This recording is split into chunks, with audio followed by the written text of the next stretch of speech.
So మరి గట్టిగా కరతాళ ధ్వనులతో శ్రీ నిత్య విద్యానంద భారతి స్వామి వారిని స్టేజ్ మీదకి ఆహ్వానించుకుందాం. ఒకసారి గట్టిగా చప్పట్లు కొట్టాలి.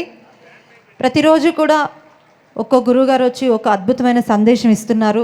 ఎంతో జ్ఞానాన్ని పొందుతున్నాము. ఈ పత్రిజీ ధ్యాన మహాయాగం వేదికగా అనంతమైన జ్ఞానాన్ని తీసుకుంటున్నాము. మరి అందులో భాగంగానే ఈరోజు మరొక అద్భుతమైన స్వామీజీ వచ్చి మనందరికీ చక్కని సందేశం ఇవ్వబోతున్నారు. స్వామివారికి మరొకసారి స్వాగత సుమాంజలి తెలియచేసుకుంటున్నాం. ఒక్క క్షణం అందరూ లేచి నిలబడండి.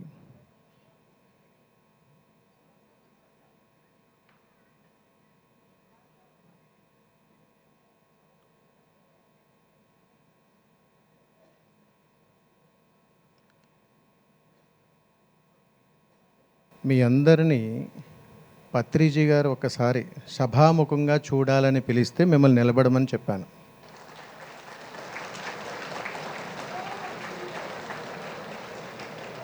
ప్రతి వ్యక్తికి వారి వారి జీవితంలో ఒక అద్భుతమైనటువంటి కార్యాచరణ ఉంటుంది. ఆ కార్యాచరణకు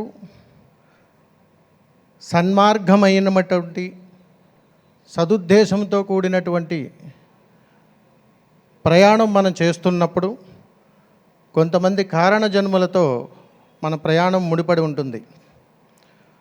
అందులో ఒక అద్భుతమైనటువంటి అతీతమైనటువంటి జన్మకు శ్రీకారం చేసి అందరి హృదయాల్లో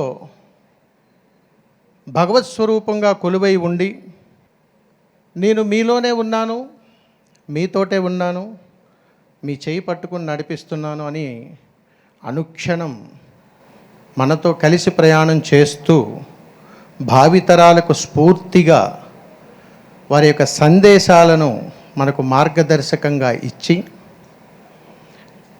ఇదిగో నేను లేనని మీరు అనుకుంటున్నారేమో, ప్రతి క్షణం అనుక్షణం ఉత్తర క్షణములో నువ్వు ధ్యానానికి సిద్ధపడగానే నేను నీలో మమేకమవుతానని చెబుతున్నారు ఆయన.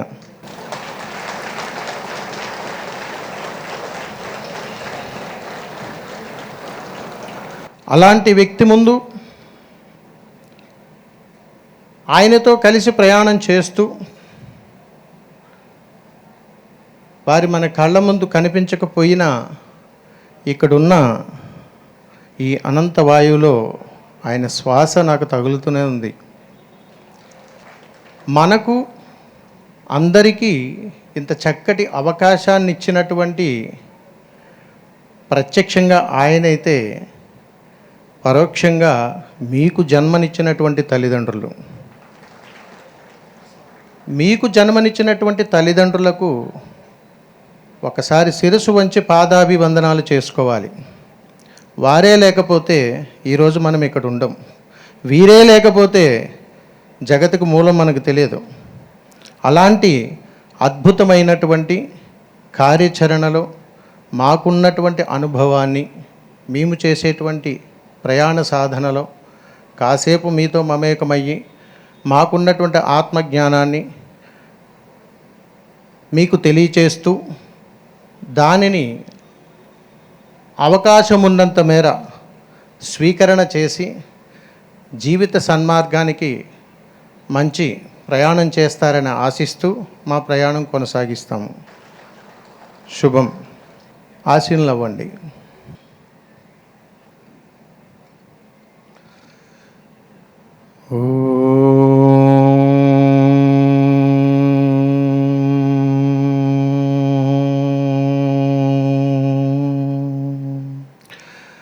గురు బ్రహ్మ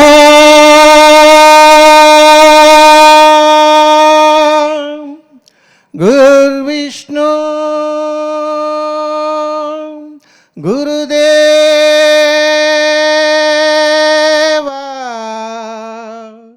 మహేశ్వర గురు సాక్షాత్ పరబ్రహ్మ తస్మై శ్రీ గురవే నమః.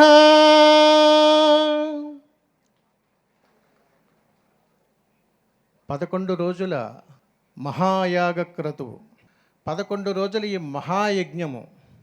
మహా అంటే గొప్ప, మహా అంటే శక్తి. శక్తితో కూడుకున్నటువంటి ఈ ప్రాంగణం మహాయాగం 11 రోజులు.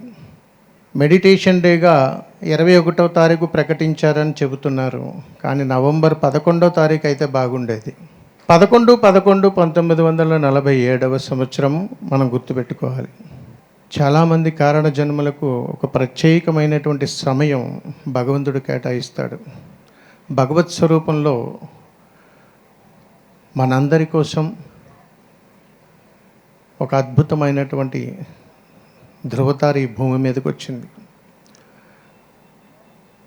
తరువాత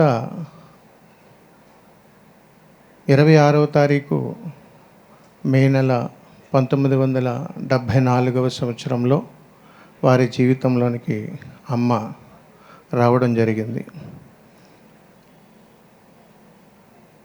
వారి జీవితంలో ఒక అద్భుతమైనటువంటి ఆణిముత్యాల ప్రయాణాలు ఇద్దరు.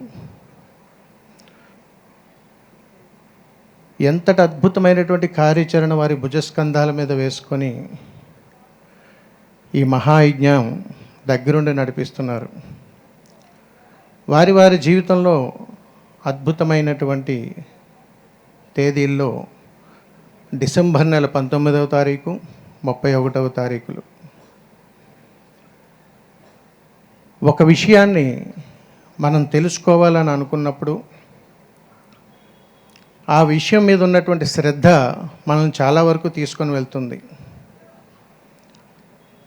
ఒక కుటుంబ నేపథ్యంలో, ఒక సమాజం కోసం, ఒక దేశం కోసం, ఒక వ్యక్తికి నిండు ప్రాణాలు నిలబెట్టడం కోసం, సంపూర్ణమైనటువంటి ఆరోగ్యాన్ని ఇవ్వడం కోసం, నాకు తెలిసి దేశ చరిత్రలోనే ఒక కుటుంబం అంతా కలిసి పనిచేస్తున్నటువంటి వ్యవస్థ ఇది.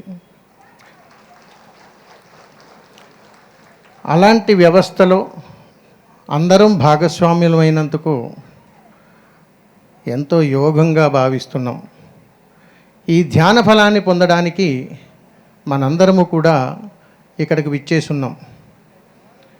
ఇప్పుడు అసలు విషయంలోనికి ప్రవేశం. మా ప్రయాణం మీకు తెలియాలి, కానీ ఇది ఆఖరిలో తెలియచేస్తాను.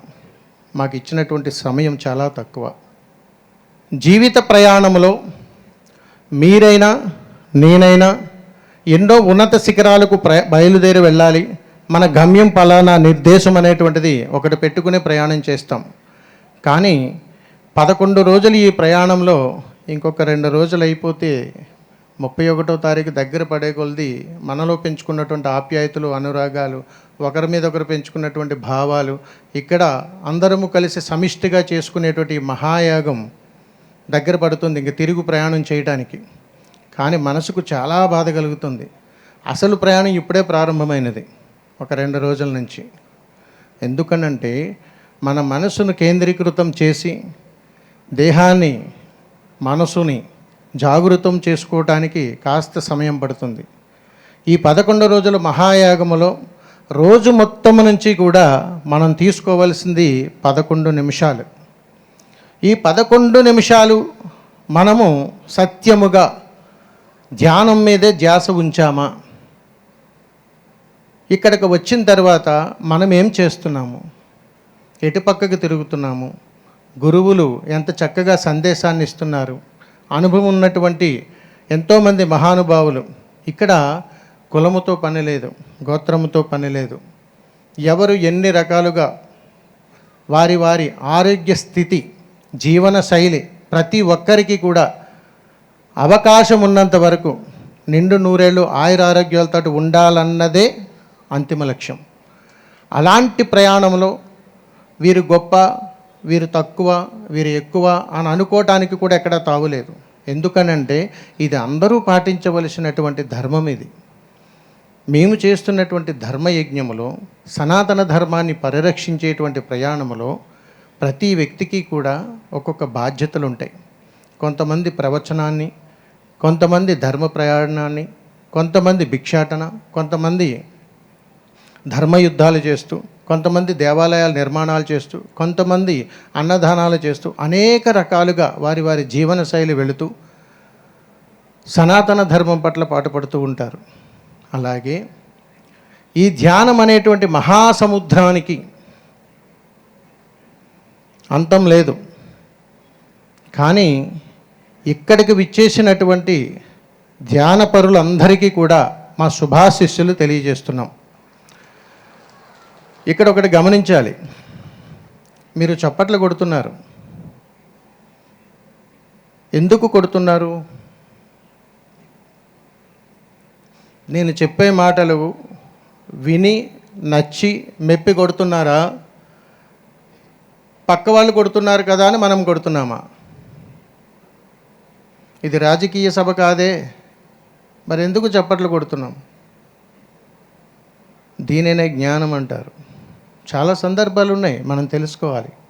ఇందా భగవద్గీత నడుస్తున్నప్పుడు కూడా పిల్లలు ఎంత చక్కగా వారి జ్ఞాన ప్రదర్శన చేశారు. అంత చక్కటి మరిచిపోలేనటువంటి ఎంత అద్భుతమైనటువంటి విధంగా వారు చెబుతున్నారు చూడండి. అక్కడ ఇద్దరు ఆడపడుచులు వచ్చి వారికి బొట్టు పెట్టారు. ఎందుకు పెట్టారు? ఎంత గొప్ప సాంప్రదాయం అండి ఇది. మన ఇంటికి వచ్చిన ఆడబిడ్డకి ఎలాగైతే బొట్టు పెడతామో ఇక్కడ కూడా అదే సాంప్రదాయం కనిపించింది. ఈ సాంప్రదాయంలో దాని అర్థం ఏమిటో తెలుసా? ఎంతో శక్తివంతమైనటువంటి యోగ ఫలం ఉంటేనే కానీ ఆ తిలకధారణ జరగదు. అది ఇక్కడ జరిగింది.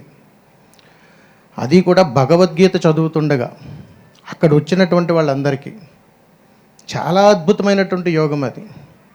సాక్షాత్తు అమ్మ స్వరూపం, శక్తి స్వరూపంగా కొలుస్తారు. వారు చెప్పినటువంటి విధానాన్ని సరస్వతీ కటాక్షంగా కొలుస్తారు. ఈ యోగ ఫలాన్ని లక్ష్మీ కటాక్షంగా కొలుస్తాం. త్రిశక్తి స్వరూపుల అనుగ్రహాన్ని మనకు వాళ్ళు చూపించారు. మనకు తెలియకుండానే ఒక అతీతమైనటువంటి శక్తికి దగ్గరవుతూ ఉంటాం.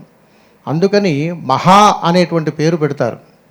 ఆ మహా అనేటువంటి పేరులో ఎంతో అతీతమైనటువంటి శక్తి ప్రసన్నం జరుగుతూనే ఉంటుంది. దానిని తెలుసుకోవటానికి, తెలపటానికి నాకు కాస్త సమయం ఉన్నది.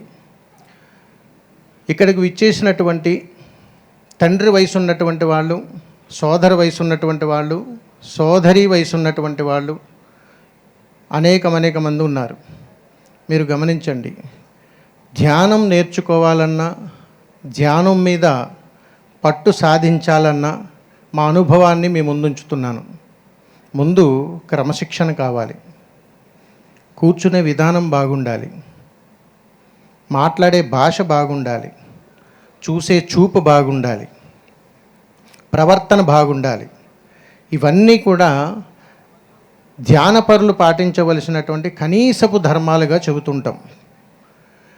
ఇందులో మేము మా జీవిత ప్రయాణంలో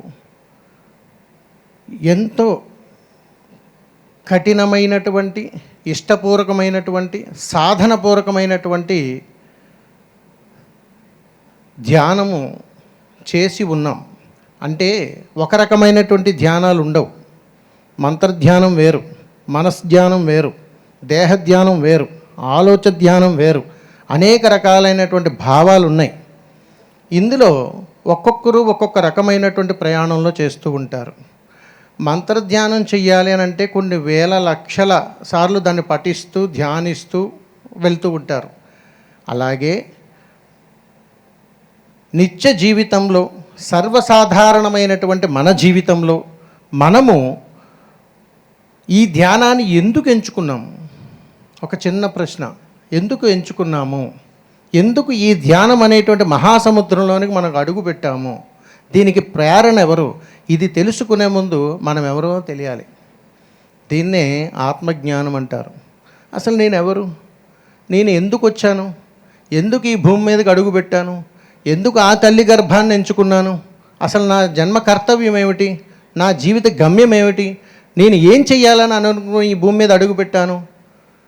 ఇది మనం తెలుసుకునే లోపు నిండు నూరేళ్ళు అయిపోతాయి. అసలు ఎందుకు తెలుసుకోలేకపోతున్నాము? ధ్యానము రోగాన్ని నయం చేయడం కోసమని ఒక భావన అయితే మనకున్న అనారోగ్య సమస్యల నుంచి బయటపడటం కోసం ధ్యానాన్ని ఎంచుకున్నామా? చెప్పాలి. నేనైతే అందుకు ఎంచుకోలేదు. నేనెవరో తెలుసుకోవడానికి ఎంచుకున్నాను. నేనెవరో తెలుసుకోవడానికి ఎంచుకుని నా ప్రయాణం మొదలుపెట్టాను. ఈ దేహం ఎప్పుడు వెళ్ళిపోతుందో తెలుసు, ఏ రోజు వెళ్ళిపోతుందో తెలుసు, ఎన్ని గంటలకు వెళ్ళిపోతుందో కూడా తెలుసు. అది ధ్యానం గొప్పతనం. ఆ వెళ్ళే లోపు నాకు భగవంతుడు ఒక అద్భుతమైనటువంటి సత్కార్యాన్ని ఇచ్చాడు. నాయనా వస్తూ వచ్చో ఏం తీసుకుని రాలా, కానీ వెళ్ళేటప్పుడు ఒక అద్భుతమైనటువంటి జ్ఞానాన్ని ఇచ్చి వెళ్ళిపోమన్నాడు. అది ఇవ్వడం కోసం ఈ భూమి మీదకి వచ్చాను. అది అర్థమైపోయింది. నా ప్రయాణం నాకు సిద్ధమైపోయింది. ఊరవతల సిద్ధమేగా మనకి. అది ఎప్పుడైనా రావాల్సిందే. ఈలోపు దేనికి జగడమంతా? నేను 100 ఏళ్ళు బతకాలి, నేను 200 ఏళ్ళు బతకాలి, నేను 300 ఏళ్ళు బ్రతకాలా?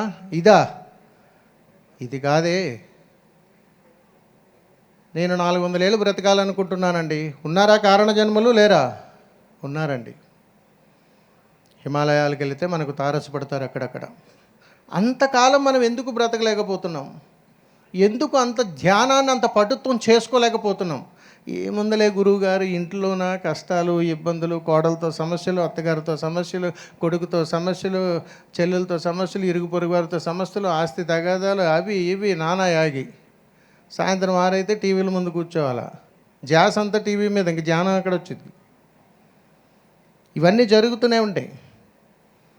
ధ్యానం అనేటువంటిది ఐడెంటిటీ కాదండి. ఈ దేహానికి ఉన్న హక్కు, ఈ దేహాన్ని బ్రతికించాల్సిన బాధ్యత మనకు ఉంది. అది చేస్తే ఏదైనా సాధ్యమే. దాన్ని జయించండి అని చెబుతుంటాం. ఎలా జయిస్తామండి? ఎక్కడి నుంచి జయిస్తామండి? తెల్లా లేచిన దగ్గర నుంచి కూతురు మాట వినదు, కొడుకు మాట వినడు, నానా రకాల సమస్యలు, నెలొస్తే ఈఎంఐలు కట్టాలి. ధ్యానం చేద్దామని కూర్చుంటాను, ఇంతలోనే అక్కడి నుంచి మళ్ళీ ఏదో ఒక మనసు అటు ఇటు పరిగెడుతుంటుంది. దీన్ని ఎలా పట్టుత్వం తెచ్చుకునేది? తెలుసుకోవాలని ఉందా లేదా? ఎంతమందికి ఉంది? నిజం చెప్పాలి, అబద్ధం చెప్పకూడదు. ఉందా? చేస్తారా? సరే, చప్పట్లు ఎందుకు కొడుతున్నారు? మీరు కరెక్ట్గా చెప్తే 10,116 ఇస్తాను. ధ్యానం చేసేటప్పుడు ధ్యానానికి సంగీతానికి సంబంధం చెప్పినా 10,116 ఇస్తాను. ఎందుకు ఈ మాట అంటున్నాను చెప్పాలి నాయన? అన్నదానమా? ఆలోచన పక్కకు అంటున్నారు. గుర్తుపెట్టుకోండి. చెప్పేశానా? తీసుకొచ్చాను, అన్నీ నా దగ్గరే ఉన్నాయి. మంచి చెడు మన దగ్గర ఉన్నాయి. ఎదుటి వ్యక్తులు మాట్లాడుతున్నప్పుడు మన మనసును లగ్నం చేసినప్పుడు మనకు తెలియకుండానే సబ్కాన్షియస్ మైండ్ వర్క్ చేస్తూ ఉంటుంది. మనం అన్కాన్షియస్లోనే ఉంటాం. అంటే మీరు నా ముందు కూర్చున్నా ఇక్కడ జరుగుతున్నటువంటి కార్యక్రమాలన్నీ కూడా మీ యొక్క దృష్టి ఇక్కడే ఉంటుంది, మీ దేహము ఇక్కడే ఉంటుంది, మీ మనసు మాత్రం ఇక్కడ ఉండదు. అంటే ఇక్కడ ఉన్నటువంటి కొన్ని సంబంధాలలో చూస్తున్నంతసేపు మనకు తెలియకుండానే దాని పని అది చేసుకుంటూ ఉంటుంది అని అంటే అది అలవాటు పడిపోయింది. ఇది మనసును తడుతూ ఉంటుంది. అందుకని మీరు గమనించండి, ఎవరైనా ఒకరు నిలబడండి, చప్పట్లు కొట్టండి, ఎవరైనా ఒక్కరు తెలుసుకోండి. ఎందుకంటే మీరు ధ్యానం చేసేటప్పుడు ఎందుకు ఇబ్బంది కలుగుతుందో చెబుతాను. శభాష్ నాయన. ఏ చేతిని కొడుతున్నో చెప్పాలి. ఏ చేతిని కొడుతున్నారో చూసుకోండి మీరే. లెఫ్ట్ హ్యాండ్తో రైట్ కొడుతున్నారా, రైట్తో లెఫ్ట్ వస్తుందా? మీరు ఏ చేయితే యాక్టివ్గా చేస్తున్నారో ఈ చేతితో నిద్రపోతున్న ఈ చేతిని నిద్ర లేపుతున్నారు మీరు. చూసుకోండి, మీరు నిద్ర లేపుతున్నారు ఈ చేతిని. ఇది నిద్రపోయింది, ఇది అన్కాన్షియస్లో ఉంది. నువ్వు లే, ఇక్కడ ఏదో జరుగుతుంది, గురువుగారు ఏదో చెబుతున్నారు, ఒకసారి విను అని చెప్పి మిమ్మల్ని తట్టి లేపుతున్నారు. ఇది నేను పొగడతలనుకుని ఫీల్ అయిపోతుంటాను. ఈలోపు నేను ఏదో చెప్తాను, సమయం గడిచిపోద్ది. అందుకని మనల్ని మనం చైతన్యపరుచుకునేటువంటి ఏదైనా ఒక ప్రక్రియ ఉన్నదా అంటే సభా వేదికల్లో ఇదే. దానితో పాటుగా ఇలా జరిగినప్పుడు ఆ శబ్ద తరంగాలను మనం మేల్కొల్పినట్టుగా ఒక ధ్యానం అనేటువంటి మహాసముద్రంలోనికి మనం అడిగిడినప్పుడు పక్కన వస్తున్నటువంటి అద్భుతమైనటువంటి సంగీతాన్ని మన మెదడును నిక్షిప్తం చేస్తూ చాలా ప్రశాంతమైనటువంటి వాతావరణాన్ని తీసుకొస్తుంటుంది. ఎలా తీసుకొస్తుందని అంటే, ఒక అప్పుడే పుట్టినటువంటి బిడ్డను తల్లి పొత్తిళ్ళలో చూసినప్పుడు మనకు కలిగే భావన ఎలాగైతే ఉంటుందో ధ్యానంలో పొందే అనుభూతి కూడా అంతే గొప్పగా ఉంటుంది. అందుకని ధ్యానాన్ని ఎప్పుడు కూడా విమర్శించడం కానీ, హేళన చేయటం కానీ, ధ్యానపరులను అవహేళనగా చూడటం కానీ, జ్ఞానపరులని అనకూడని పదాలు వాడి చాలా చులకనగా చూడటం కానీ చేయకూడదు. ఎందుకనంటే 20-30 సంవత్సరాలు వెనక్కిపోతే ధ్యానపరులు చాలా గొప్పగా ఉండేవారు. ఇప్పుడు మన ఇళ్లలోనే అమ్మ పాపం ధ్యానం చేసుకుందాం, నన్ను డిస్టర్బ్ చేయకరా అని చెప్పి గదిలో పోయి తాళం వేసుకొని కూర్చొని అలా చేస్తుంటే మనశ్శాంతి ఉంచరు ఇంట్లో పిల్లలు. అలాగని ఎక్కడికైనా పోయి చేసుకుందామా అంటే మనశ్శాంతి ఉండదు. అసలు ఎక్కడ కూడా మనశ్శాంతి లేనటువంటి ప్రయాణాల జీవితాల్లోనే మనం ఉంటున్నాం. ఎందుకంటారు? ఎందుకై ఉంటుంది? నిజం చెప్పుకోవాలి. ఎందుకై ఉంటుంది? ఆహారం కలుషితమైన ఆహారానికి బానిస అయిపోతున్నాం. ఎలాంటి ఆహారం తింటున్నామో మనకే తెలియటం లేదు. ఆ సమయానికి గడిచిపోవాలి. 12 గంటలకల్లా ట్యాబ్లెట్ వేసుకోవాలి, లేకపోతే ఏదో ఒకటి తినాలి, తినకపోతే వెళ్ళిపోతాం. ఈలోపు ధ్యానం చేసి ఏదో జయించాలి. ఒక మూఢనమ్మకాన్ని వేడండి. ఎలాంటి మూఢనమ్మకం అంటే, నాకు రోగం వచ్చింది కాబట్టి ధ్యానం చేస్తున్నాను, ఇది తప్పు. నాకు మోక్షం కావాలి కాబట్టి ధ్యానం చేయాలి. 10 మందికి నేను ఆదర్శంగా ఉండాలనుకుంటున్నాను కాబట్టి ధ్యానం చేయాలి. ఈ ధ్యానం నేను చేయాలంటే నేను ఆదర్శప్రాయంగా ఉండాలి. అలా ఉండాలని అనుకున్నానంటే నాకు తెలియాల్సినటువంటి విలువ ప్రేమ. అమ్మని ఎప్పుడన్నా ప్రేమించామా? అమ్మతో కూర్చొని భోజనం చేసామా? నాన్నతో కాసేపు మాట్లాడుతున్నామా? లేదే. అక్కాయ్ 11 రోజులు మహాయాగం జరుగుతుందట, ఆడ వస్తావా? అవునా, నేను ఎప్పుడు చూడలేదే, నేను కూడా వస్తా. అలా వచ్చిన వాళ్ళు ఉన్నారు. 11 రోజులు ఇక్కడికి వచ్చి మనసంతా ఇంటి దగ్గర పెట్టి, అంటే మన ధ్యాస అంతా ఇంటి దగ్గర పెట్టి ఇక్కడే ఉంటూ ఇంటి దగ్గర ఏం జరుగుతుంది ఇరుగు పొరుగు వాళ్ళకి ఫోన్లు చేసుకుని అక్కడ ఏం జరుగుతుంది మన ధ్యాస అంతా అక్కడ పెట్టిన వాళ్ళు ఉన్నారు. ఎలాగా వచ్చాం 3 రోజులు ఉన్నాం కదా, 4వ రోజు వెళ్ళిపోదాంలని వెళ్ళిపోయిన వాళ్ళు ఉన్నారు. చివరాఖరికైనా సరే పుణ్యమైనా వస్తుంది కదా అని చెప్పేసి ఆఖరిలో 4 రోజులైనా ఉందాం కదా అని వచ్చేవాళ్ళు ఉన్నారు. నేను వెళ్ళకపోతే మా పిరమిడ్ మాస్టర్ గారు బాధపడతారు, ఆయన చెప్పారు వెళ్ళకపోతే ఇబ్బంది పడతానని వచ్చిన వాళ్ళు ఉన్నారు. ఎవరైనా మనల్ని ఇన్వైట్ చేస్తే, రేపొద్దున మీరు కూడా నన్ను ఇన్వైట్ చేస్తే నేను రాకపోతే వాళ్ళు బాధపడితే ఎలాగా అని చెప్పేసి వచ్చిన వాళ్ళు ఉన్నారు. మీకోసం నా కోసం కాదండి ధ్యానం, దేశం కోసం, సమాజం కోసం, ఒక వ్యక్తిని బ్రతికించడం కోసం. ఆయనకి ఏం అవసరం అండి చెప్పండి. ఆ కుటుంబానికి ఏం అవసరం అండి? ఇక్కడ ఇంతమందిని కూర్చోబెట్టి, ఇంతమంది మహానుభావులు, ఇందాక విబిఆర్ గారు చెప్తున్నారు, చాలా చక్కగా చెప్తున్నారు. అంత ప్రయాసతో కూడుకున్నటువంటి దేనికోసం అండి? ఏ సమాజాన్ని ఉద్ధరించడం కోసం ఇవన్నీ? భావితరాలకు మనల్ని సజ్జనులుగా పరిచయం చేయడానికి. అంత గొప్ప సజ్జనులు మీరే ఎందుకు కాకూడదు?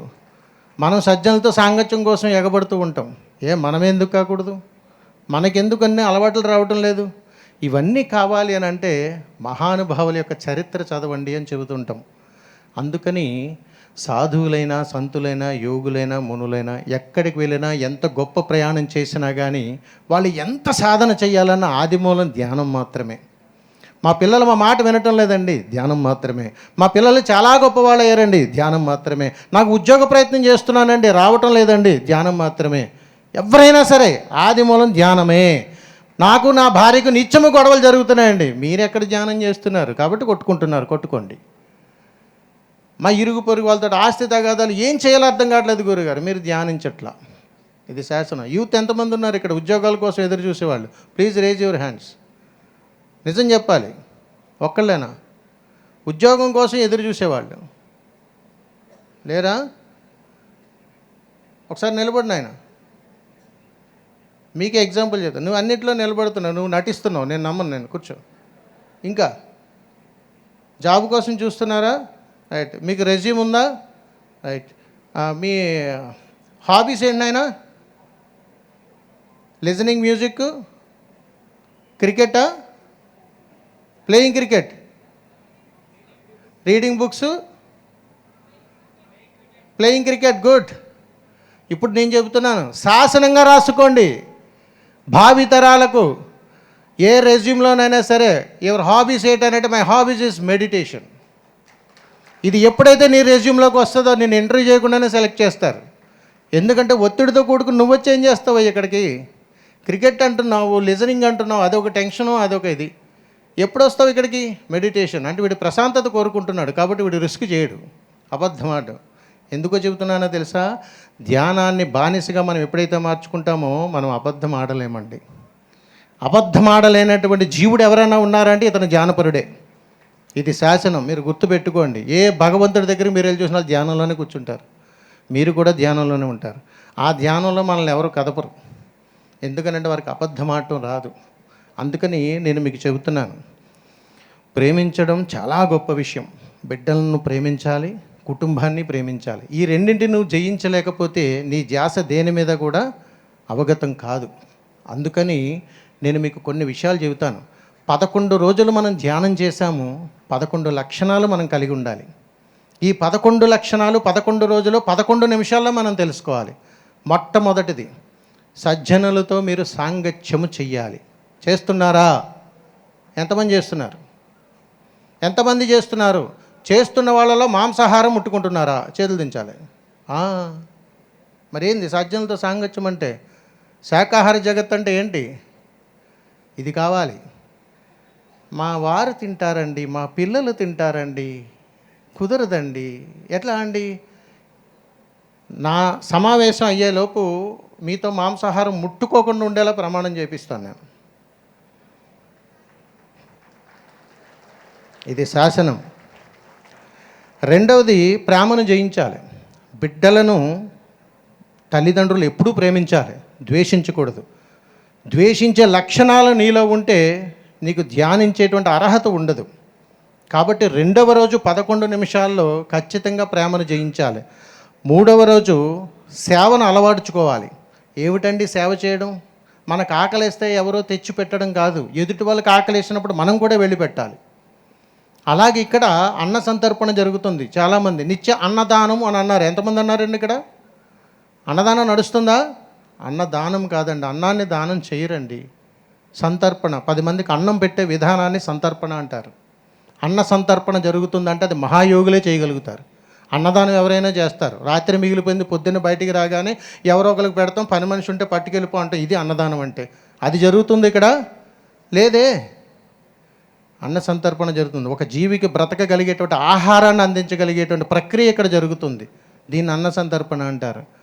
ఇందులో సేవ చేయాలి. ఎక్కడికి పోయినా సేవ చేయాలి. ఇది చాలా అద్భుతమైనటువంటిది. 4వ రోజు కుటుంబాన్ని ప్రేమించడం తెలుసుకోవాలి. మన కుటుంబంలో ఎంతమంది ఉన్నాం? 4, 3, 2? ఎంతకాలం ఉంటాం మనం? 200 సంవత్సరాలు, 300 సంవత్సరాలు, 500 సంవత్సరాలు. కుటుంబం కోసం మనం బ్రతకలేకపోతే ఇంక దేనికోసం బ్రతకాలా? ఒక్కసారి ఆలోచించండి. అందుకని 4వ రోజు నీ కుటుంబాన్ని నువ్వు ప్రేమించుకుంటూ ఉండాలి. తర్వాత గమ్యాన్ని ప్రేమించాలి. అసలు ఎక్కడికి పోతున్నాం? నేను ఎందుకు పుట్టాను? ఏం చెయ్యాలా? ఏంటి నా ప్రయాణం? ఒక భర్తగా నీ బాధ్యతలు నీకు ఉన్నప్పుడు నువ్వు సక్రమంగా నిర్వర్తిస్తున్నావా? నిర్వర్తించగలిగితే నీ గమ్యాన్ని చేరుకుంటావు. ఏమిటా గమ్యం? భార్య కంట తడపెట్టకుండా నీ జీవనం కొనసాగాల. బిడ్డల బాధ్యతలు బాగుండాలి, వాళ్ళ ప్రయాణం బాగుండాలి, నీ అలవాట్లు బాగుండాలి, నువ్వు మాట్లాడే భాష బాగుండాలి. ఇవన్నీ ఉన్నప్పుడు కుటుంబం చేత నువ్వు గౌరవించబడగలుగుతావు. అది కుటుంబాన్ని జయించడం అంటే. ఎవరు ఎంతమంది వారి వారి కుటుంబంలో రాజులా బ్రతుకుతున్నారు చెప్పండి? నా కుటుంబంలో ఏ కష్టాలు లేవు గురువుగారు, మేము చాలా ఆనందంగా బ్రతుకుతున్నాం అంటే మీకు ధ్యానించాల్సిన సమయం ఆసన్నమవుతుంది. ఇప్పటికే చాలా ఆలస్యమైంది, తెలుసుకోండి అని చెప్పి. అంటే సమిష్టిగా చెయ్యవలసినటువంటి అద్భుతమైనటువంటి సత్కార్యం ఇది. అందుకని ఆ సమిష్టిని ఆ ఒక కుటుంబంగా తీసుకొచ్చారండి ఆయన. ఆ మహానుభావుడు మనందరినీ కూడా ఒక కుటుంబంగా మార్చేశారు. ఆ కుటుంబం జగత ఇదంతా, ఆయన చెప్పేదంతా కూడా మనకి. ఎప్పుడైతే కుటుంబం అంతా కలిసి ఉన్నామో దుఃఖానికి దూరంగా ఉండగలుగుతాం. దుఃఖానికి చేరువవుతున్నామంటే మీ నలుగురు విడిపోయినట్టే. కుటుంబంలో 4, 3 విడివిడిగా బ్రతుకుతున్నట్టే. అది కాదు జీవితం. దుఃఖాన్ని జయించండి అని కూడా చెబుతారు ఆయన. చెబుతారా? కన్నీళ్ళకి బానిస అవ్వాలా? దుఃఖాన్ని దూరం పెట్టాలా? దుఃఖానికి దగ్గర అవుతున్నామా? దూరం పెట్టాలా? అనేక సమస్యలు కదండి, దుఃఖంలోనే మునిగి తేలిపోతుంటాం. కాబట్టి దుఃఖాన్ని కూడా మనం జయించగలగాలి. ఆ తరువాత ప్రవర్తన బాగుండాలి. ఎదుటి వాళ్ళతో వేలెత్తి చూపించుకునే ప్రవర్తనలు మనం ఎప్పుడు చేయకూడదండి. ఎందుకనంటే ప్రవర్తన చాలా ప్రమాదకరమైనటువంటిది. ఇప్పుడు నేను ఇక్కడికి వచ్చి ఇక్కడ మాట్లాడుతున్నాను అని అంటే మీరందరూ నాకు మొట్టమొదటిసారిగా పరిచయం. ఈ వ్యవస్థ కూడా తొలి పరిచయం. నేను ఇక్కడికి రావడం కూడా ప్రప్రథమే. ఎక్కడో సంచారంలో ఉన్నాను, ఉజ్జయినిలో. అనుకోకుండా కార్యక్రమం బయలుదేరి రావాల్సి వచ్చింది. మీ అందరి ముందు చూస్తున్నా. నా ప్రవర్తన మీకు నచ్చకపోవచ్చు, కానీ నా గమ్యం ఒకటే, నాకున్న ఆత్మజ్ఞానాన్ని మీకు ఇవ్వటమే. ఎందుకనంటే ప్రవర్తనలో గొప్పతనం ఏమిటో తెలుసా అండి? ఎదుటి వాళ్ళు మనల్ని విమర్శించినా స్వీకరించడానికి సిద్ధంగా ఉండాలి. పొగడ్తలు తీసుకోవడం కాదు. ఇది నీది తప్పు అని చెబితే ఆ తప్పును స్వీకరించగలిగే గుణం నీలో ఉంటే అబ్బో అద్భుతమైన ప్రవర్తన అది. ఆ ప్రవర్తన పిల్లలకు అలవాటు చేయాలి. నాన్న మీద లేనిపోని చెప్పి పిల్లలను పాడు చేయకూడదు. అమ్మమ్మ, నాయనమ్మ, తాత వీళ్ళ మీద లేనిపోని చెప్పి పిల్లలను పాడు చేయకూడదు. మరి అలాంటప్పుడు బాల్య దశ దగ్గర నుంచి ధ్యానం పట్ల పటుత్వం ఎలాగ వస్తుంది? లేనిపోని విషయాలన్నీ వాళ్ళ మీద రుద్దినప్పుడు వాళ్ళ మనసు ఎటుపోతుంది. చిన్నప్పటి నుంచి మీకు బీజం పడింది కాబట్టి ఈ రోజుకి కూడా మనం ధ్యానించలేకపోతున్నాం. కాబట్టి శ్వాస మీద ధ్యాస ఉండటం లేదు. అలాగ ఉండాలండి, చెబుతాను ఆఖరిలో. ఆ తర్వాత మనం నేర్చుకోవాల్సింది ఏమిటో తెలుసా? బుద్ధి. నేను ఇక్కడ మాట్లాడుతున్నాను, మీరు ఫోన్లు చూసుకుంటారు. నేను ఇక్కడ మాట్లాడుతున్నాను, మీరు వేరే పనుల్లో ఉంటారు. నేను ఇక్కడ మాట్లాడుతున్నాను, మీరు చాటింగ్ చేసుకుంటూ ఉంటారు. నేను ఇక్కడ మాట్లాడుతున్నాను, మీ మనసు ఎక్కడో ఉంది. నేను మాట్లాడుతున్నాను, ఇది అవునా కాదా అని చెప్పేసి మీలో మీకు అంతర్మదనం మొదలవుతుంటుంది. ఈజ్ కాల్డ్ యాజ్ బుద్ధి. మాట్లాడుతూ ఉంటారు, చెబుతూనే ఉంటారు.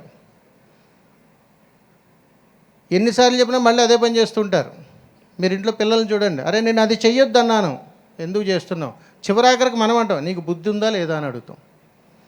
వాడుక పదాలు ఇవన్నీ.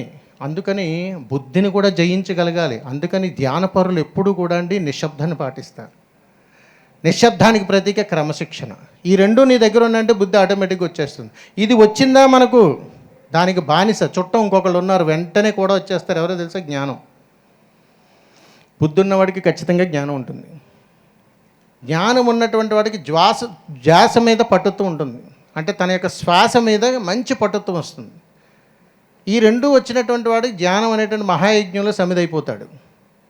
అందుకని నేను ధ్యానం అనేటువంటి మహాయజ్ఞంలో సమిధనవ్వాలంటే నేను ఏం చెయ్యాలి గురువుగారు? ఇన్ని లక్షణాలు మా ఇంట్లో అయితే లేవండి. ఎందుకంటే నేను అక్కడి నుంచి ఇక్కడికి వచ్చి 11 రోజులు ఇక్కడ ఉండి నా వ్యాపారాలన్నీ మూతపెట్టి ఎవరికో అప్పచెప్పున్నా నా మనసంతా నా గళ్ళబెట్టి దగ్గరే ఉంది. డబ్బులు నా మనసంతా అక్కడే ఉంది. పిల్లలను ఏం చేసేస్తున్నారా అని భయపడుతున్నాను. ఇక్కడ ఉన్న 4 రోజులు 5 రోజులు. నేను అడిగేది మిమ్మల్ని 11 రోజులు ఇక్కడ ఉన్నారా సమస్య కాదు. పత్రిజీ గారు జన్మించినటువంటి తేదీలో 11వ తారీఖు 11వ నెల 1947వ సంవత్సరం. ఆ 11 రోజులు 11 క్షణాలు మీకోసం మీరు ధ్యానిస్తే మొట్టమొదట ఆనందపడేది ఆయనే. ఆ 11 రోజులు ఈ మహాయాగంలో రోజుకు 11 క్షణాలు నీలో ఉన్నటువంటి షట్చక్రాలను ఆధీనంలోకి తెచ్చుకొని కుండలీ శక్తిని జాగృతం చేసి అద్భుతమైనటువంటి బ్రహ్మరంధ్రం ద్వారా సమాధి స్థితికి చేరుకోలేవా, ప్రయాణం చెయ్యవా అని మనల్ని తట్టి లేపుతున్నాడు ఆయన. నేను చెప్పాను, మీరు వినట్లా. అందుకే ఇంతమందిని తీసుకొచ్చి మీకు చెప్పిస్తున్నా. ఎవడో ఒకడు 100 మందిలో, 1000 మందిలో, 1,00,000 మందిలో ఒక్కరైనా సమాధి స్థితికి రాలేరా, సూక్ష్మ ప్రయాణం చేయలేరా, నా దగ్గరికి రాలేరా, నాతో మాట్లాడలేరా అంటున్నారు ఆయన. అంత గొప్పగా ధ్యానాన్ని మనకు పరిచయం చేసినటువంటి వ్యక్తి కోసం ఈ 11 లక్షణాలు, 11 రోజులు, 11 క్షణాలు మనం ఎందుకు చేయలేకపోతున్నాం? ఇప్పుడు అడుగుతున్నాను, చెప్పండి. గురువుగారు, శ్వాస చాలా అద్భుతం. ఈ శ్వాస మీద ధ్యాస కావాలి, అదే ధ్యానం అని చెబుతున్నారు. మేము ఈ శ్వాస చేస్తున్నాం కానీ శ్వాస మీద ధ్యాస పెట్టలేకపోతున్నాం అనే సమస్య ఎంతమందికి ఉంది? నిజం చెప్పండి. ఎందుకనంటే లేదు అని అంటే ఇప్పుడు నేను సమాధి స్థితికి ఎలా వెళ్ళాలని అడుగుతాను వాళ్ళని, చేసి చూపించాలి. నిజమేనా నాయన? ఎందుకు చేయలేకపోతున్నారో నేను చెబుతాను. నచ్చితే స్వీకరించండి, లేకపోతే వదిలిపెట్టండి, అంతే. ఇందులో ఆరోగ్యము, ఆలోచనలను, మనసుని పాడు చేసుకోకండి. నేను ధ్యానం చేసినప్పుడు మా గురువు గారు కొట్టి చెప్పేవారు, నాయనా ధ్యానం చేస్తున్నావు, ఇది ధ్యానం కాదు, సాధన. ఏమిటిది? సాధన. ఈ సాధనకి నీ దేహాన్ని ప్రాణంగా పెట్టాలి, మనసును ప్రాణంగా పెట్టాలి. ఇంకా నీలో ఉన్నటువంటి ఆలోచనలు అన్నింటినీ కూడా నిక్షిప్తం చేసి పెట్టాలి. ఆ విధంగా నువ్వు చేయగలుగుతావా నాయనా అని అడిగి కొట్టి చెప్పేవారు. అలాగ ఒక 4-5 సంవత్సరాలు పట్టింది. ఏమిటి ఎందుకనంటే ఆ చెప్పటానికి గురువు గారికి 4-5 సంవత్సరాలు ఎందుకు పట్టింది అని అంటే, ఇదిగో మీరు ఇలా మాట్లాడుకుంటూ ఉంటే మాకు ఏది మా ఆత్మజ్ఞానాన్ని మీకు ఇవ్వలేమండి, దయచేసి ఏమి అనుకోవద్దు.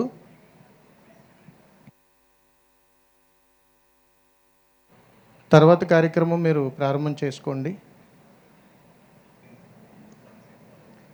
అంటే వాళ్ళు మాట్లాడుకుంటున్నారు, క్రమశిక్షణ లేదు.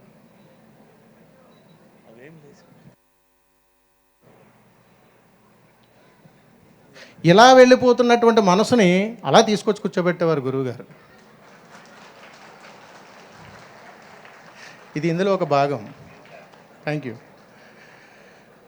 ఉత్తర క్షణంలో ధ్యానాన్ని జయించాలనుకుని కూర్చున్నటువంటి నాకు మనసు అలా పరిగెడుతుంది. ఎందుకు ఇలా పరిగెడుతుందా అని మీరు ఆలోచించారు చూసారా? అది ధ్యాస అంటే, అది ధ్యాస. ఆ ధ్యాసకు పని చెప్పండి. ధ్యానాన్ని చేరుకోవడం పెద్ద పనేమి కాదు. ఎందుకు శ్వాస మీద మనం ధ్యాస పెట్టలేకపోతున్నామంటే, అసలు ఏమన్నాం, మేము బాగానే ఉన్నాం కదా, ఎందుకు ఈ నెల లేచి వెళ్ళిపోతున్నాడు ఏంటా? ఇదే కదా ఆలోచన. అరే నా కోసం మీకు ఎందుకంటే ఆలోచన? మీకోసం మీరు ఆలోచించండి, మీకోసం మీరు ఆలోచించండి. మీ దేహం మీద పని పెట్టండి, మీ శ్వాస మీద ధ్యాస ఉంచండి. మీరు పీల్చే శ్వాస బరువైంది 2 నిమిషాల్లో, అలా బరువైంది. ఆ బరువుకి పరమార్థమే ధ్యాసను కోల్పోవటం. అందుకని శ్వాస ఎప్పుడు తేలికపాటిగా ఉండాలని చెబుతాం. పక్కవాడ విషయాలు మనకి ఎందుకండి? వాళ్ళ ఇంట్లో పప్పు వండుకుంటున్నారు, తాలింపు బాగా వేశారు, భార్యతో గొడవ పడతాడు, అవసరమా? వాళ్ళు ధ్యానం చేస్తున్నారు, ధ్యానపరులు చాలా గొప్ప స్థితికి వెళ్ళిపోతున్నారు, నువ్వు ఇంకా ఎక్కడ ఉన్నావు? నీకు ఈర్ష్య పెరుగుతుంది. మేము చేసాంలే, చాలా ధ్యానాలు చేసాం, 20 సంవత్సరాల అనుభవం మాకు. స్వీకరించే గుణం ఉండాలిగా. అందుకని ఏం చెప్తామో తెలుసండి, మీరు చెప్పాలి, శ్వాస మీద ధ్యాస ఎంతమందికి ఉండటం లేదు. నేను నిర్భయంగా తెలుసుకోగలిగాను. తెలుసుకోవాలన్నా ధైర్యం ఉండాలి. ఎంతమందికి నానా నేను చెప్పినట్టు మీరు చేయండి. ఎంతమందికి శ్వాస మీద ధ్యాస ఎందుకు ఉండటం లేదు తెలుసా? మీరు వదిలేటువంటి శ్వాస తేలికపాటిగా లేదు, బరువుగా ఉంది. ఎందుకు బరువుగా ఉందో తెలుసా? మొట్టమొదటిది అన్ని సమస్యలు నీలో కలుపుకోవటం. మొట్టమొదట అన్ని సమస్యలు నీలో కలుపుకోవటం. ఎందుకనంటే ధ్యానానికి కూర్చోవాలి అని అంటే సుమారు 3 గంటల ముందు నుంచి కూడా నీ మనసు ప్రశాంతంగా ఉండాలి. అప్పటికప్పుడుగా కూర్చుంటే ధ్యానం రాదు. 3 గంటల వ్యవధి, 6 గంటలు నువ్వు ధ్యానం చేయాలంటే 3 గంటల నుంచి దానికి ఎక్సర్సైజ్ ఉంటుంది. 12 గంటలు నువ్వు కూర్చోవాలనుకుంటే 9 గంటల నుంచి ఎక్సర్సైజ్ ఉంటుంది. సాయంత్రం 6 గంటలు కూర్చోవాలంటే మధ్యాహ్నం 3 గంటల నుంచి ఎక్సర్సైజ్ ఉంటుంది. ఈలో 3తోటి 4తోటి 5తోటి ఫోన్లతోటి వాళ్ళతో వీళ్ళతో ఏదో ఒక యాగి చేస్తాం, ధ్యానంలో కూర్చుంటాం, కింద నేను లేచి వెళ్ళిపోయినట్టు వెళ్ళిపోతుంటాం. ఎలా కుదురుతుంది? ఈలో వయసు అయిపోతుంది, 60 ఏళ్ళు. అనుభవం మాత్రం చెబుతావు, 70 ఏళ్ళ నుంచి చేస్తున్నానండి, అబ్బా నడువు నొప్పండి, బీపీ ఉందండి, షుగర్ ఉందండి, కాళ్ళ నొప్పి ఉందండి అంటావు. మరి ధ్యానం చేస్తున్నానంటే ఇవన్నీ ఏందయ్యా అని అడిగితే తెలియదండి, శ్వాస మీద ధ్యాస నిల్లు. అందుకని ఎప్పుడైనా గుర్తుపెట్టుకోండి, మనం తినే ఆహారం ముఖ్యము. ఆహారం వలన మాత్రమే శ్వాస బరువెక్కుతుంది. ఎంతమంది నమ్ముతారు ఈ మాట? ఎంతమంది నమ్ముతారు? ఆహారం వలన మాత్రమే శ్వాస బరువెక్కుతుంది, ఇది శాసనం. తినేటప్పుడు ఎంతమంది మాట్లాడతారో చెప్పాలి. వీళ్ళకి ఎప్పటికీ జ్ఞానం రాదు, జ్ఞానం కూడా రాదు. తినేటప్పుడు ఎంతమంది మాట్లాడతారు? నిజం చెబుతాం, మార్చుకుందాం. ఈ 11 రోజుల్లోనే ప్రమాణం చేద్దాం, మారిపోదాం. ఈ 11 రోజుల్లోనే అవకాశం ఉంది మనకి, ఇంకా 2 రోజులు ఉంది. తినేటప్పుడు ఎవరు మాట్లాడకూడదండి. భోజనం చేసేది ఒక అద్భుతమైనటువంటి వరం. మీరు నార్త్ సైడ్ వెళ్ళి చూడండి, అన్నం దొరుకుద్దేమో వెళ్ళి చూడండి. 8.5 సంవత్సరాలు ధ్యానం మీద పటుత్వం కోసం ఏమీ తినకుండా గడిపేశా. 8.5 సంవత్సరాలు నీరే ఆహారం. ఆహారం తింటే ధ్యానం రావట్లేదని చెప్పి దాన్ని బంధించా. ఇది గొప్ప వరం అండి. అలా సాధన చేసినప్పుడు ఇవన్నీ మేము పుస్తకాల్లో చదవలేదండి, గురువులు చెప్తారు. నాయనా నీకు ఎందుకు రావటం లేదు అంటే విషయం చెబుతారు. మనం తినేటువంటి ఆహారం ఎప్పుడైతే బరువెక్కుతుందో, ఎప్పుడైతే మనము మన శరీరాన్ని మోయలేని స్థితికి వెళ్ళిపోతామో మన మనసు బరువైపోతుంది. బరువు ఎప్పుడైతే అయిపోయిందో నీ మనసు, నీ ఆలోచనలు నీ ఆధీనంలో ఉండవు కాబట్టి నువ్వు కూర్చున్నటువంటి ఆసనం అక్కడ ఉండలేవు, నిర్దిష్టంగా కూర్చోలేని పరిస్థితి వస్తుంది. అలా వస్తుంది కాబట్టి నువ్వు వదిలే శ్వాస బరువుగా ఉంది కాబట్టి నీవు నిజం మాట్లాడడం తగ్గిపోతూ ఉంటుంది. ఏం మాట్లాడతావో నీకు అర్థం కాదు, అప్పుడు బుద్ధి లేని వాడిగా తయారవుతావు. అందుకని ఎప్పుడైనా సరే మనం తినేటువంటి ఆహారం తేలికపాటిగా ఉండాలి. అవకాశం దొరికింది కదా అని బరీగా తిన్నామనుకోండి నిద్ర వస్తుంది. ధ్యానం చెయ్యాలనే మహాసంకల్పం నీ మనసులో ఉంటే 3 గంటల ముందు నుంచి నీ ఆహారం నిషిద్ధం. ఒక నీరు తప్ప ఇంకేం తీసుకోకూడదు. అప్పుడు మొదలెట్టి చూడండి, మీకు ఎందుకు రాదు ప్రశాంతతో చెబుతాను. అలాగే మా గురువు గారు కొన్ని సంవత్సరాలు కఠినమైనటువంటి సాధన నాకు అలవాటు చేస్తే 30 సంవత్సరాలు సుదీర్ఘ ప్రయాణం చేస్తే ఇప్పుడు 13 నిమిషాల్లో సూక్ష్మ శరీరంలోకి వెళ్ళిపోతాను. 13 నిమిషాలే, ఎక్కువ సమయం ఏం పట్టదు. 13 నిమిషాల్లో సూక్ష్మ ప్రయాణం చేస్తాను. జాగృతను, కుండలిని శక్తిని ఆధీనం చేసుకొని ఆటోమేటిక్గా అన్నీ వెళ్ళిపోతాయి. అంత ప్రయాణం చేస్తే ఎంత వచ్చింది? 2.5 గంటలు సినిమా చూడటానికి గంట ముందే థియేటర్కి వెళ్ళి కూర్చుంటాము. మధ్యాహ్నం 12 గంటలకు తినేదానికి పొద్దున్న 6 గంటలకే వండుకుంటాము. నిండు 100 ఏళ్ళు బ్రతకాలంటే మనం ఎప్పుడు మేలుకోవాలి? ఎప్పుడు మేలుకోవాలి? సమస్య వచ్చినప్పుడు చూసుకుందాంలే, ఇదే కదా ఆలోచన. అందుకని శ్వాస మీద ధ్యాసలో ఒక అద్భుతమైనటువంటి పటుత్వం ఉందండి. దీనికి 5 లక్షణాలు ఉన్నాయి. 5 ఫ్రెండ్స్ ఉన్నారు. ఈ ఫ్రెండ్షిప్ ఎంతమందికి ఉందో నిజాయితీగా ఒప్పుకుంటే, దాన్ని మీరు అవాయిడ్ చేయగలిగితే ఖచ్చితంగా మీ శ్వాస చాలా గొప్పగా ఉంటుంది. ఎందుకు శ్వాస మీద ధ్యాసగా చెబుతామంటే, మనం వదిలేటువంటి తేలికపాటి శ్వాస గాలిలో కలిసినప్పుడు, అనంత వాయువుల్లో కలిసినప్పుడు మనలాంటి మహానుభావులు, మనలాంటి రోగులు చాలామంది ఉన్నారు దేశంలో. నువ్వు తేలికపాటి శ్వాస వదిలేవు కాబట్టి నీకు తెలియకుండానే ఇంకొక ప్రాణిని కాపాడుకోగలుగుతున్నాం మనం. కలుషితమైనటువంటి గాలి నువ్వు ఎప్పుడైతే వదిలేవో, అందరం కలుషితమైనటువంటి గాలి వదిలితే పక్కవాడికి హానికరం. అందుకని మనకు తెలియకుండా పరోక్షంగా ప్రత్యక్షంగా ఇంకొక ప్రాణికి మనం ఆధారం అవుతున్నాము అని అంటే మనం వదిలేటువంటి తేలికపాటి శ్వాసే. అంత గొప్ప శ్వాసలో ఉన్నటువంటి ప్రక్రియే ధ్యానం. ఈ ధ్యానం పట్టుత్వానికి మనకి ఒక 5 మహానుభావులు, దరిద్రులు ఎప్పుడు మన కూడా ఉంటారండి. మరి నిజం ఒప్పుకోవాలి. ఇక్కడ ఉన్న వాళ్ళు ఎవరైనా పార్టిసిపేట్ చేయొచ్చు. మీ బెస్ట్ ఫ్రెండ్ పేరు చెప్పాలి ఎవరైనా. వీరు చెబుతారు, నాయన మీ బెస్ట్ ఫ్రెండ్ పేరు చెప్పండి. నేనే. వారు మహానుభావులు, అందుకే నా పేరు చెప్పారు. మరి మీ బెస్ట్ ఫ్రెండ్ ఎవరైనా ఉన్నారా? చూసారా, బెస్ట్ ఫ్రెండ్ అంటే మీరు పేరు ఎదుగుతున్నారు. భగవంతుడంట కాదండి. మీ బెస్ట్ ఫ్రెండ్ ఎవరా అంటే కోపం ఫస్ట్. Yes, anger. నెక్స్ట్ ఇంకొక బెస్ట్ ఫ్రెండ్ ఉన్నాడు. ఎవరినైనా సాడ్, విచారం. ఏదో పోగొట్టుకున్నట్టు కూర్చుంటాం కదా, అది బంగారమో తెలియదు, ఎత్తడో తెలియదు, రాగివో తెలియదు. 3వది ఫియర్, భయం. 4వది గిల్టీ, ఏదో నేను దోషిగా ఫీల్ అయిపోతూ ఉంటాను ప్రతి చిన్న విషయానికి. 5వది హర్ట్ అవడం.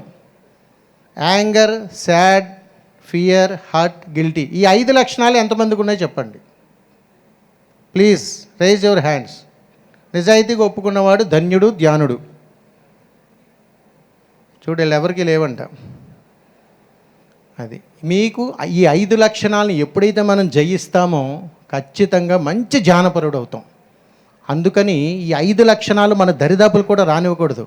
ఎందుకు కోప్పడుతున్నావయ్యా అంటే, నేను ధ్యానం చేస్తాను సార్, 30 సంవత్సరాల ఎక్స్పీరియన్స్. కూర్చో అంటాడు. ఏంటిది? 30 సంవత్సరాల ఎక్స్పీరియన్స్ ఉంటుంది, వాడిని తిడుతూనే ఉంటాడు. ఎట్లా? దేన్ని జయించావు నువ్వు 30 సంవత్సరాల్లో? అందుకని కోపాన్ని పాలద్రోలండి, అవసరం లేదు మనకి. అది 60 ఏళ్ళు బ్రతుకుని 30 ఏళ్ళకి తీసుకొచ్చింది అదే. ఇంట్లో భోజనం చేస్తేనేమో మనం తిడుతుంటాం, బయట భోజనం చేస్తే కిరీటాలు తొడుగుతాం. ఏంటండి ఈ ధర్మం?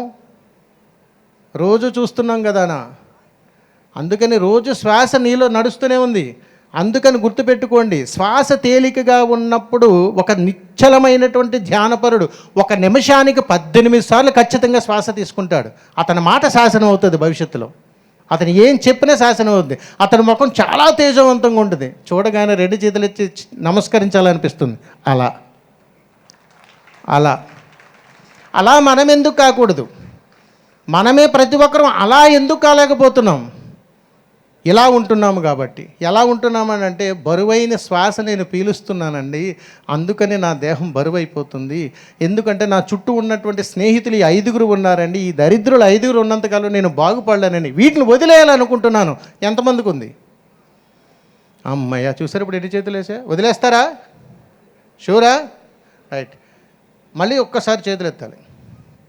పత్రిజీ గారికి ఒక ఆశయం ఉందండి, శాకాహార జగత్తు కావాలని. ఎంతమంది చేయగలుగుతారు నాతో? 31వ తారీఖుతో ఆత్మ ప్రమాణం చేసుకుని మీ ప్రయాణం మొదలు పెట్టాలి. ఆ ప్రయాణంలో శాకాహార జగత్తుకి మొట్టమొదటి హస్తం మీదే అవ్వాలి. మన ఇంటి నుంచే ప్రారంభం చేద్దాం, మనమే ప్రారంభం చేద్దాం. దానికి నేనే శ్రీకారం చేస్తున్నా. అలా మీరు అనుకుంటే ఆయన ఆశయం తీరడం పెద్ద కష్టమేమి కాదు. 100 మందితో ప్రారంభమైంది, 1000, 10,000, 1,00,000, 10 లక్షలు, సమస్త ప్రపంచమంతా అదే అవుతుంది. ఇది ఖచ్చితంగా జరిగి తీరుతుంది. ఇది శాసనం, అందులో డౌట్ లేదు. శాకాహార జగత్తు తథ్యం. ఇందులో మధ్యలో వచ్చాన్ని మూఢనమ్మకాలే. కానీ నేను వదలలేకపోతున్నానండి. ఎంతమందికి ఉందండి వదిలేయాలని? లేదా? ఇంత ధ్యానం చేస్తాము కదా, ఇంత మాట్లాడతాము కదా, ఇంటికి వెళ్ళగానే ఆదివారం రాగానే పొద్దున్న 6 గంటలకి బుట్ట పట్టుకుని బయలుదేరుతాం. ఎక్కడికంటే దేన్ని చంపి ఇంటికి తీసుకురమ్మంటో చెప్పు. ఆ చంపింది ఇంటికి తీసుకురావాలి, తినేసేయాలి. ఇదేనా? ధ్యానం చేస్తుంటాం. గుర్తుపెట్టుకోండి. ఎంతమందికి మాంసాహార అలవాటు ఉంది చెప్పండి? నిజం చెప్పండి. ఎవరికి లేదా? ఎవరికి లేదా? ఉంది. మీరు చేయకపోవచ్చు, ఇంట్లో పిల్లలకో వాళ్ళకో వీళ్ళకో ఎవరికైనా ఉందా? మార్చిపోవాలి. ఎలా మర్చిపోవాలో చెబుతాను. 2 నిమిషాలు ధ్యానం చెయ్యండి, శ్వాసను దిగ్బంధం చెయ్యండి. మీకు బాగా ఇష్టమైనటువంటి మీ కడుపును పుట్టిన బిడ్డ కానీ, మీకు బాగా ఇష్టమైనటువంటి ప్రాణ స్నేహితుడు కానీ, ఎవరినైనా బాగా ఇష్టమైనటువంటి వాళ్ళని తలుచుకోండి. వాళ్ళు మీ పక్కన ఉన్నట్టుగా స్మరించుకోండి. ఒకరోజు మీరు ధ్యానంలో కళ్ళు మూసుకొని నేను మాంసాహారాన్ని భుజిస్తున్నాను అని అనుకొని ఆనందపడండి. 2వ రోజు ఆనందపడండి. 3వ రోజు ఆనందపడండి. 4వ రోజు నేను చెప్పినటువంటి ఆలోచన ఒక్కసారి చేయండి. ఏ రోజైతే నువ్వు ఆ మాంసాహారాన్ని చూడగానే నీ కడుపును పుట్టిన బిడ్డ కావచ్చు, నీకు బాగా ప్రాణ స్నేహితుడైనటువంటి వాడి శరీరపు మాంసం ముద్దగా ఊహించుకోండి. ఇలా జీవితంలో దాన్ని ముట్టుకోలేవు, జీవితంలో దాని జోలికి పోవు. ఎందుకంటే అది ఇలా తీసుకుని నువ్వు ఎంత ఇష్టంగా తింటున్నావో దానికి కూడా ఒక కుటుంబం ఉంది, ఒక విధానాలు ఉన్నాయి. దాన్ని చంపి తినమనే హక్కు నీకు ఎక్కడిది? ఏ శాస్త్రంలో ఉంది ఇది? ఎవరు నేర్పించారు నీకు? అంతకంటే గొప్ప హత్యలు చేస్తున్నాం మనం. ఏంటో తెలుసా? నరమాంసం తినేస్తున్నాం, బ్రతికుండగానే మనిషిని పాడు చేస్తున్నాం, బ్రతికుండగానే మనిషిని హింసిస్తున్నాం, బ్రతికుండగానే తోటి వారికి నరకం చూపిస్తున్నాం. మనకు తెలియకుండా ఇన్ని రకాల జగత్తులో మునిగిపోయిన మనం ఆఫ్టర్ ఆల్ చిన్న మాంసం తింటే ఏముందండి? ఎదుటివాడిని బ్రతికించేటానికి భగవంతుడు ఒక అవకాశం ఇచ్చాడు నాయన. చక్కటి ఆరోగ్యాన్ని తీసుకుని నువ్వు వదిలే తేలికపాటి శ్వాస ద్వారా అద్భుతమైనగా ఇంకొక జీవిని బ్రతికించవయ్యా, ఈ అనంత వాయులు కలుషితం కాకుండా కాపాడవయ్యా అని చెబుతున్నాడు ఆయన. అంత చక్కటి అవకాశాన్ని ఇచ్చినటువంటి మనకు సద్వినియోగం చేసుకోకుండా ఈ 60, 70, 80 సంవత్సరాల వయసులో దేనికోసం నాది నాది నాది అని పాకులాడదాం, ఏది లేదు. అందుకని ఎవరికైతే శ్వాస మీద పటుత్వం కావాలి, ఎవరికైతే ఈ షట్చక్రాలను ఆధీనంలోకి తెచ్చుకోవాలి, ఎవరైతే మంచి జాగృతను సృష్టించుకోగలగాలి, ఎవరైతే వారి కోసం ఆలోచిస్తారో, మంచి ఆరోగ్యాన్ని ఎదుటి వాళ్ళకి ఎవరైతే ఇస్తారో, అలాంటి వాళ్ళు చేసుకోవాల్సినటువంటి సత్కార్యం ఒక్కటే. ఆ లక్షణాలు చెబుతాను, చాలా జాగ్రత్తగా విని తర్వాత నేను ముగిస్తాను. అవి ఏమిటనంటే, గురువులు చెప్పినా, మీ పిరమిడ్ మాస్టర్లు చెప్పినా, మనకు తెలియనటువంటి విషయాలు ఎవరు చెప్పినా మొట్టమొదట మనకు ఉండవలసినటువంటి లక్షణం ఎల్. ఏమిటండి? ఏమిటో? ఇంకా మీరు అలా ఉంటే మళ్ళీ వెళ్ళిపోనా చెప్పనా? మీరు చెప్పాలి నాకు. కొనసాగించనా ఆప్ చేయనా? ఆపేరా బాబు, మాకు ఎందుకు సామాన్ అంటున్నారు అటుపక్క నుంచి. అది ఆపేమని చెప్తున్నారు. ఎల్ అంటే ఏమిటి తెలీదు? ఏమిటో? లెర్నింగ్ కాదండి, లిజనింగ్ అండి. ఎంత గొప్ప మహానుభావుడు వచ్చినా ఏం చెప్పినా సరే మిమ్మల్ని మీరు జాగృతం చేసుకోవటానికి చెప్పిన విషయాన్ని ముందు వినడం నేర్చుకోండి. ఏం చేయాలి? వినడం నేర్చుకోండి. ఎప్పుడైతే మీరు విన్నారో మీ కళ్ళ ద్వారా ఒక ఎక్నాలెడ్జ్మెంట్ ఇవ్వండి, నాకు గమనించండి, ఏం చెప్పారో గ్రహించండి. ఎప్పుడైతే మీరు ఎక్నాలెడ్జ్మెంట్ ఇచ్చారో దానిని గుర్తించండి. Is called as probe. గుర్తించండి, ఓకే నేను విన్నాను, చాలా వరకు విన్నాను, ఓకే గ్రహించాను, రైట్ ఇది నేను గమనించేశాను, రైట్ ఇప్పుడు ఆన్సర్ చేయండి. అక్కడతోటి దాన్ని సమస్తం ముగించండి. Is called as clear. LAPAC, LAPAC it's a good technique for the dhyana. ఎందుకంటే నేను ఈ టెక్నిక్ని సాధన చేసినప్పుడు ఎదుటి వాళ్ళు చెప్పేది ఏది చెప్పినా మనం వినాలండి. ఈ వినికిడి శక్తి నీలో ఉంది అని అంటే చాలా గొప్పవాడు, నువ్వే మొట్టమొదటి సజ్జనుడివి, అందులో డౌట్ ఏం లేదు. ఈ శక్తిని నువ్వు జయించగలిగితే ఎంత మోనార్క్ కానీ ఎలాంటి సమాధానమైనా సరే నీ దగ్గర రెడీగా ఉంటుంది. బిడ్డల సమస్య అండి, తల్లిదండ్రుల సమస్య అండి, ఇదేదో నువ్వు బాధపడక్కర్లా, ప్రతి దానికి నీ దగ్గర ఆన్సర్ ఉంటుంది. ఎందుకంటే నువ్వు చాలా తేజవంతుడిగా ఉంటావు. వినగలిగే శక్తి ఉన్నప్పుడు సమాధానం ఎంతసేపు చెప్పడానికి మెయిన్ మన సమస్య అదే. అందుకని ఇంతమంది వచ్చి 11 రోజుల నుంచి ఎన్ని చెప్పినా మన చెవిలోనికి ఎందుకు వెళ్ళటం లేదు, ఎందుకు ధ్యాస పెట్టలేకపోతున్నాం, ఎందుకు శ్వాస బరువు అవుతుందంటే కారణం ఇదే. అందుకని బాగా వినండి, విన్న తర్వాత గ్రహించండి, గ్రహించిన తర్వాత అది అని నిర్ధారించుకోండి, చక్కగా దానికి మెలకువలు తెలుసుకుని ఆన్సర్ చేయండి. ఆ విధంగా ధ్యానంలోని మెలకువలు తెలుసుకోండి. కాబట్టి కలుషితమైనటువంటి గాలి, కలుషితమైనటువంటి ఆహారం, కలుషితమైనటువంటి పనులు ఎప్పటికైనా ప్రమాదమే. ఒకటే నినాదం నాది, ఒక్కటే నినాదం, బ్రతికితున్న రోజులు 100 నిండు 100 ఏళ్ళు 200 సంవత్సరాలు బ్రతకక్కలా, ఒక్కరోజు ధర్మంగా బ్రతుకు, ఒక్కరోజు ధర్మంగా బ్రతుకు, ఒక్కరోజు ఒకడికి ప్రాణం ఇచ్చి బ్రతుకు, ఒక్కరోజు ధ్యానపరుడుగా బ్రతుకు, చాలు. ఆకలితో ఉన్నటువంటి వాడికి ఆహారం ఎంత ముఖ్యమో, ఆరోగ్యం కాపాడాలనుకున్నటువంటి వాడికి ధ్యానం కూడా అంతే ముఖ్యం. ఇదే శాసనం.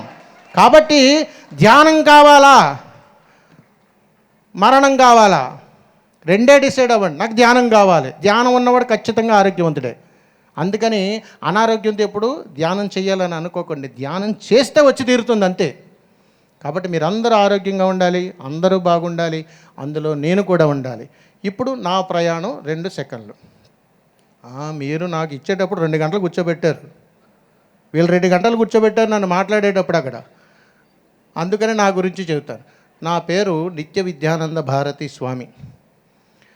నేను నిత్యము అన్నదానం చేస్తూ ప్రతిరోజు కూడా ఒక 15 నుంచి 25 కిలోమీటర్లు పాదయాత్ర చేస్తూ, ఈ కాళ్ళ నిండా పుండ్లే ఉంటాయి, పాదయాత్ర చేస్తూ ప్రతి ఇంటింటికి వెళుతూ ధ్యానం యొక్క గొప్పతనాన్ని తెలియజేస్తూ, భగవంతుడి యొక్క గొప్పతనాన్ని తెలియజేస్తూ, ఆహారం విలువలను తెలియజేస్తూ, నీ జీవితం యొక్క గొప్పతనాన్ని గమ్యంగా చేరుస్తూ ఎన్నో ప్రయాణాలు చేస్తూ ఈరోజు మీ ముందుకు వచ్చి ఇక్కడ కూర్చోగలిగాను. ఇలా కూర్చోటానికి గల కారణం ఒక్కటే, దేశం కోసం ధర్మం కోసం ఈ దేహం ఉన్నది. నేను ఖచ్చితంగా వెళ్ళిపోతాను, ఏ రోజు వెళ్ళిపోతానో తెలుసు. వెళ్ళేలోపు ఒక మంచి వెళ్ళిపోవాలి, అదే ఆత్మజ్ఞానం. ఆ ఆత్మజ్ఞానం పంచడానికి ఇక్కడ దాకా వచ్చా. ఇప్పుడు నేను మీకు చెప్పినవన్నీ కూడా చిన్న చిన్న చిటుకులు, ఇవన్నీ కూడా చాలా మెలకువలు. మీరు పాటించగలిగితే ఒక అద్భుతాన్నే సృష్టిస్తారు చరిత్రకి. ఆ చరిత్రలో అద్భుతాన్ని కోరుకున్నటువంటి వ్యక్తి ఆయన. ఆ అద్భుతాన్ని ఆయనకి ఇచ్చేయండి, ఆ ధ్యానాన్ని ఇచ్చేయండి, అద్భుతాన్ని మార్గదర్శకంగా ఇచ్చేయండి, మీరే బాసటగా నిలబడండి. ఆయన ఎంతో ఆనందపడతారు. మనందరిలో ఎప్పుడు ఆయన బ్రతికించాలి అని అంటే, నీ మనసులో కుళ్ళు, కుతంత్రం, రాగద్వేషాలు, పగలు, ప్రతీకారాలతో మీరు అభిషేకం చేయకండి. ఎందుకంటే మీ మనసులో ఉన్నది ఆయనే. అందుకని ఆయనకి ఇవన్నీ నచ్చవు. కాబట్టి ఒక మనిషి ఎప్పుడు వీటన్నిటిని త్వజిస్తాడో మంచి ధ్యానపరుడు. 10 మంది మనకు చేతులెత్తి నమస్కరించేలా బ్రతకండి, ఒక్కరోజు చాలు. శుభం. జై హింద్.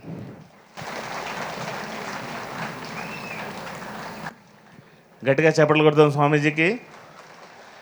సార్, హలో, మేమైతే మిమ్మల్ని 2 గంటలు కూర్చోబెట్టలేదు, ఇది నీ ఆశ్రమం, వచ్చి వెళ్ళిపోతావా అని ఆయన పడుకునే రూమ్లో మిమ్మల్ని ఆయనే 2 గంటలు కూర్చోబెట్టారు. సో ఇక్కడ ఉండేవాళ్ళందరూ కూడా 15 ఏళ్ళ నుంచి 20 ఏళ్ళ నుంచి పత్రికతో తిరిగిన వాళ్ళే. ఇక్కడ ఈ క్యాంపస్లో ఒక్క మాంసాహారి మీకు వెతుకుతా ఉన్నా దొరకడు. అందరూ కూడా సంపూర్ణ శాకాహారులు, అందరూ గంటలు గంటలు ధ్యానం చేసేటువంటి ధ్యాన యోగులు. అది ఒక శాకాహారి కొన్ని వేల మందికి స్ఫూర్తిగా మారాలి.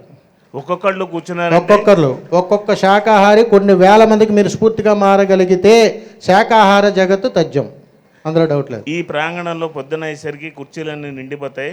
వేల మంది ఉంటారు. 3 గంటలు కదలకుండా కూర్చుని ధ్యానం చేసే గొప్ప యోగీశ్వరులు వాళ్ళంతా కూడా. 3 గంటలు కాదు, ఉదయం నుంచి కూర్చునే ఉన్నారు. మహానుభావులు, మహాయోగులతో సమానం మీరు. కొంతమందికి ఇక్కడ నాకు 3వ కన్ను ఉందని తెలియని వాళ్ళు చాలామంది ఉన్నారు ఓపెన్ చేసుకుని. ఇప్పుడు ఓపెన్ చేయకండి. రోజు సూక్ష్మ శరీర యానాలు చేసేవాళ్ళు వేల మంది ఉన్నారు ఇక్కడ. శతకోటి వందనాలు వాళ్ళందరికీ కూడా. ఇది పత్రిజీ పరివార్. చాలా అద్భుతము. ఈ ప్రాంగణంలోనికి రాగానే నా చెయ్యి అయితే పట్టుకోలేదు, కానీ పత్రిజీ గారు నన్ను ఆలింగనం చేసుకోవడం మాత్రం చాలా అద్భుతంగా నచ్చింది. శుభం. అందుకే ఆయన పడుకునే రూమ్లోనే 2 గంటలు మీరు కూర్చున్నారు. సర్వేజన సుఖినో భవంతు. చాలా సంతోషం స్వామి, చాలా చక్కగా చెప్పారు. సో మరి స్వామివారికి మరొకసారి గట్టిగా చప్పట్లు కొడదాం. శ్రీ నిత్య విద్యానంద భారతి స్వామివారు ఎంతో అద్భుతమైన సందేశం ఇచ్చారు. చాలా చక్కగా మనందరికీ అనంతమైన జ్ఞానాన్ని అందించిన స్వామివారికి మరొకసారి కృతజ్ఞతలు తెలియచేసుకుంటున్నాను. సో మరి పత్రిజీ ధ్యాన మహాయాగం వేదికగా స్వామివారిని సత్కరించుకుందాం.